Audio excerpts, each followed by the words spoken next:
Apa itu saham? Ini cara kerjanya dan panduan paling realistis buat pemula. Pernah nggak sih kalian buka TikTok terus tiba-tiba muncul video orang bilang, saham ini naik 200% dalam seminggu. Dia cuma duduk doang, cuan gede. Atau lihat konten anak muda yang katanya hidup dari dividen saham, kerja dari rumah, nongkrong di kafe tiap hari. Terus kalian mikir, saham itu apa sih sebenarnya? Dan kenapa semua orang tiba-tiba ngomongin ini? Nah, sebelum kalian ikut-ikutan terjun, coba tarik napas dulu sebentar. Karena kali ini, kita bakal kupas tuntas apa itu saham sebenarnya, kenapa penting, dan kenapa banyak orang salah paham soal ini. Karena saham itu kayak cinta. Banyak orang jatuh terlalu cepat, tapi lupa belajar cara bertahan. Banyak anak muda FOMO, ngeliat orang bilang cuan di saham, langsung ikutan beli tanpa ngerti, tanpa tahu resikonya, tanpa paham cara kerjanya. Dan ketika rugi, mereka nyalahin sahamnya. Padahal bukan sahamnya yang salah, tapi mereka yang nggak siap. So, mari kita bahas semuanya. Secara sederhana, saham adalah bukti kepemilikan. Kalau kalian beli saham dari sebuah perusahaan, itu artinya kalian ikut punya sebagian kecil dari perusahaan tersebut. Misalnya kalian beli saham PT ABC, maka kalian adalah co-owner, meskipun cuma 0,0001%. Beda banget sama beli produk di minimarket. Kalau kalian beli Indomie, kalian cuma jadi konsumen. Tapi kalau kalian beli sahamnya Indofood, kalian ikut punya bisnisnya. Dan karena kalian punya bagian dari perusahaan itu, maka kalian bisa ikut merasakan keuntungan atau kerugiannya. Jadi, saham bisa ngasih dua jenis keuntungan. Yang pertama capital gain, yaitu selisih harga beli dan jual. Misalnya kalian beli saham seharga Rp1.000, terus suatu hari naik jadi 1.500 dan kalian jual. Nah, kalian dapat keuntungan 500 per lembar. Itu namanya capital gain. Kedua ada dividen, ini pembagian keuntungan dari perusahaan. Kalau perusahaannya untung dan mereka memutuskan untuk membagi sebagian keuntungan itu ke pemilik saham, maka kalian dapat dividen. Tapi nggak semua perusahaan kasih dividen, jadi kalian juga harus riset.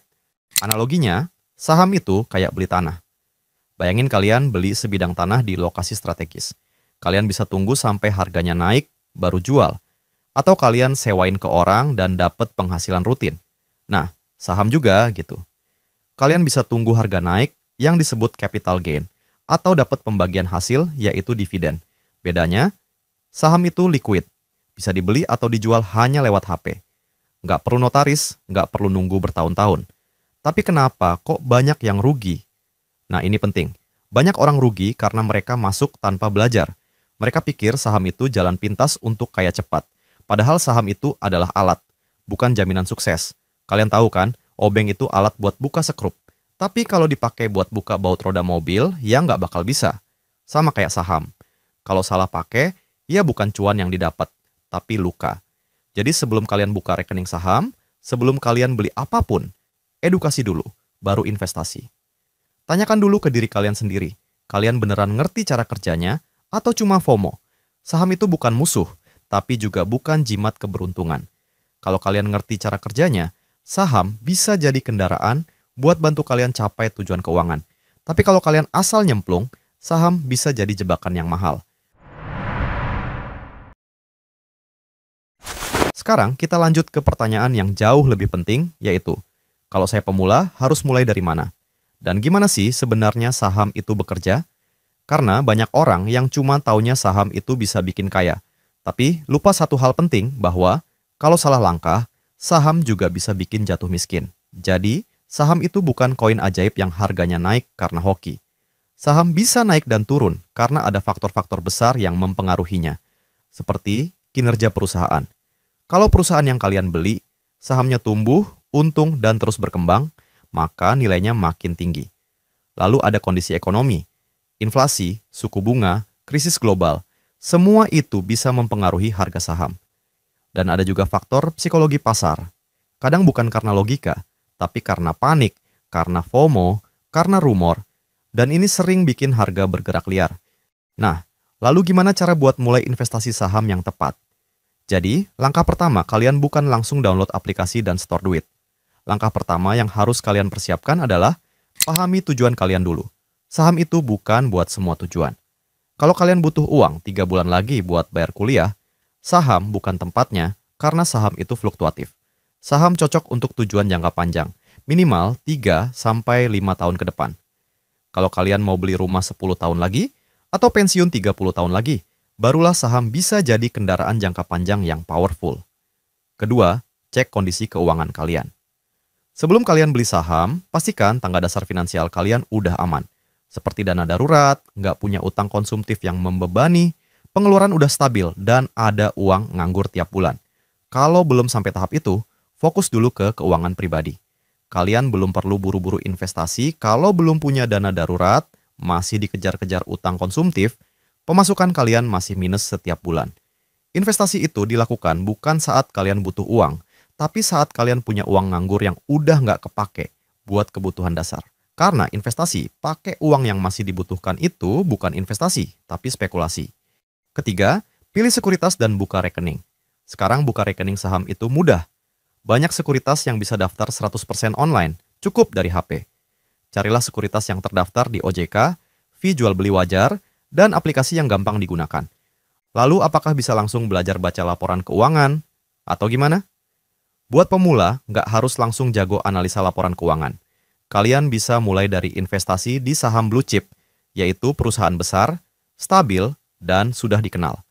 Atau bisa mulai dari ETF atau Exchange Traded Fund, semacam keranjang saham, jadi risiko lebih tersebar dan cocok buat pemula. Tapi ingat, meskipun lebih stabil, tetap ada risiko dan tetap wajib belajar. 5. Jangan lupa review dan evaluasi. Setiap 3-6 bulan, cek lagi performa saham kalian. Apakah target investasi masih relevan? Apakah kondisi keuangan kalian udah berubah? Kalau kalian dapat income tambahan, bisa tingkatkan nominal investasi. Kalau ada kebutuhan mendesak, ya jangan ragu untuk pause dulu investasinya. Karena investasi itu fleksibel. Jangan dijadikan beban, tapi jadikan alat bantu untuk hidup yang lebih baik. Analogi gampangnya, saham itu kayak kalian beli usaha warteg. Kalau kalian tahu warteg itu ramai, laris, enak, punya manajemen bagus, dan kalian ikut punya 1% sahamnya, ya kalian ikut menikmati hasil dari usaha itu. Tapi, kalau kalian beli warteg cuman karena katanya rame atau teman kalian bilang enak, padahal nggak pernah cek langsung dan ternyata rugi, ya itu salah siapa? Itulah kenapa kalian harus belajar dulu, riset dulu, baru ambil keputusan. Jangan langsung terjun, bikin pondasi dulu. Saham itu bukan hanya soal berapa besar cuan yang bisa kalian dapat, tapi seberapa besar kalian bisa bertahan saat pasar turun. Orang yang cuan itu bukan orang yang jago ramal harga, tapi orang yang punya mindset, ilmu, dan strategi yang kuat. Salah satu kesalahan paling umum yang saya lihat dari banyak Gen Z yang baru mulai investasi adalah masuk karena FOMO, keluar karena trauma. Mereka nggak pernah benar-benar belajar, nggak pernah punya tujuan yang jelas, nggak ngerti cara kerja saham. Ketika ada tren baru, mereka langsung ikut, dan yang paling parah, mereka percaya sama katanya. Kesalahan pertama, yaitu ikut-ikutan beli karena influencer. Ada influencer beli saham ini, orang TikTok bilang ini saham cuan besar. Grup WA rame bahas saham ini, dan pasti bakal naik. Tanpa sadar, kalian langsung beli saham bukan karena kalian paham perusahaannya, tapi karena percaya sama orang lain, dan itu masalah besar. Kalian bisa saja dapat rekomendasi dari orang lain, tapi tanggung jawabnya tetap di kalian. Kalau untung, ya syukur. Kalau rugi, nggak bisa kalian salahin siapa-siapa. Kedua, nggak tahu bedanya investasi dan trading. Salah satu jebakan klasik. Ada yang baru 2 hari beli saham, terus pas harganya turun dikit, langsung panik dan jual rugi. Kenapa? Karena mereka pikir saham itu kayak dagang gorengan. Hari ini beli, besok jual, langsung cuan. Padahal, bisa disimpulkan bahwa trading itu beli jual jangka pendek, butuh skill tinggi, analisa teknikal, dan waktu pantengin market. Sedangkan investasi itu jangka panjang, fokus ke fundamental perusahaan, sabar, dan konsisten. Kalau kalian niatnya investasi, tapi nggak tahan lihat harga turun, berarti mindsetnya masih belum siap. Kesalahan ketiga, pakai uang yang nggak seharusnya. Ini nih yang sering terjadi. Misalnya, saya cuma punya 2 juta buat bayar kos. Tapi saya pikir, kalau masukin ke saham dan naik 10%, bisa dapat 200 ribu. Kedengarannya cerdas. Tapi itu namanya spekulasi, bukan investasi. Saham itu bisa naik, tapi juga bisa turun 10% dalam sehari. Kalau duitnya dipakai buat kebutuhan hidup, lalu hilang, kalian bisa panik dan trauma. Akhirnya menganggap saham itu penipuan, Padahal ya bukan sahamnya yang salah, tapi caranya yang ngawur. Keempat, nggak mau belajar fundamental. Banyak yang pengen kaya dari saham, tapi malas baca laporan keuangan.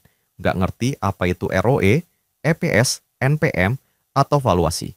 Padahal itu hal dasar banget dalam analisa saham. Gimana kalian mau jadi pemilik perusahaan kalau cara kerja perusahaannya aja nggak kalian pahami?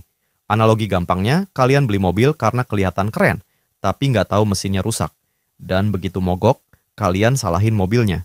Padahal masalahnya adalah kalian nggak riset. Kelima, nggak sabar dan pengen cuan cepat. Mindset instan adalah musuh utama investor. Warren Buffett, investor tersukses sepanjang sejarah, mulai investasi sejak usia 11 tahun, dan jadi miliarder baru di usia 50-an. Kalau dia aja sabar 40 tahun, kenapa kita baru 4 hari pegang saham, udah bilang kok nggak naik-naik? Saham itu bukan jalan pintas buat jadi kaya, tapi kendaraan buat membangun kekayaan perlahan, dengan disiplin.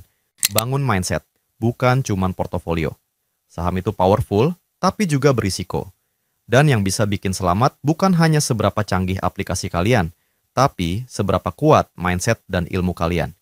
Jadi, sebelum kalian masuk lebih jauh ke dunia saham, pastikan kalian punya tujuan yang jelas, kalian siap dengan risiko, kalian belajar dan terus belajar, kalian nggak nekat pakai uang hidup, dan yang paling penting, kalian tahu bahwa investasi bukan lomba cepat-cepatan kaya, tapi tentang siapa yang bisa bertahan paling lama. So guys, itulah kenapa saham bisa jadi alat membangun kekayaan jangka panjang, tapi juga bisa jadi bencana kalau kalian salah langkah, karena saham itu netral. Yang bikin dia berbahaya atau menyelamatkan adalah cara kalian menggunakannya. Kita tahu, memang banyak banget cerita tentang orang yang sukses dari saham. Bahkan bisa pensiun muda. Tapi di sisi lain, nggak sedikit juga yang bangkrut, stres, bahkan trauma. Kenapa bisa begitu? Ya karena saham bukan permainan cepat-cepat kaya. Saham adalah permainan yang tahu ilmunya versus yang cuman ikut-ikutan. Yang ikut-ikutan biasanya beli karena FOMO, dengar rekomendasi random dari grup WA, ngeliat influencer pamer cuan, langsung beli tanpa riset. Akhirnya, gak siap saat harga turun, panikan, jual rugi, dan mentalnya hancur. Sementara mereka yang belajar, yang sabar, yang ngerti fundamental, tetap tenang, bahkan saat market lagi merah. Waktu, ilmu, disiplin adalah kombinasi emas. Kalau kalian tanya, gimana sih cara aman main saham? Jawaban sederhananya adalah main jangka panjang, pakai uang dingin, dan ngerti apa yang kalian beli. Saham yang bagus akan naik nilainya dalam jangka panjang. Tapi hanya kalau kalian tahan, dan hanya kalau kalian tahu alasan kenapa kalian beli. Jangan bandingkan diri kalian sama influencer finansial. Banyak banget Gen Z yang minder karena ngelihat influencer atau investor bisa beli saham ratusan juta. Padahal, mereka itu udah punya income tinggi, punya bisnis yang stabil, mungkin udah bertahun-tahun belajar saham. Sementara kalian baru mulai, gaji 3 juta, baru buka rekening sekuritas. Jadi jangan bandingin langkah awal kalian dengan titik tengah orang lain. Kalian nggak harus jadi kayak mereka sepenuhnya. Yang penting, kalian mulai dan jalan terus. Jangan takut, tapi jangan nekat. Kuncinya bukan jadi berani atau jadi takut, tapi jadi cerdas. Kalau memang uang kalian masih tipis, tangga finansial belum selesai, ya nggak usah maksa investasi saham sekarang. Fokus dulu ke perbesar penghasilan dan beresin dulu pondasi keuangan kalian. Karena satu langkah sadar lebih berharga dari 1000 langkah asal-asalan. Tapi kalau kalian udah siap dan ngerti, mulailah pelan-pelan. Belajar terus dan nikmati prosesnya.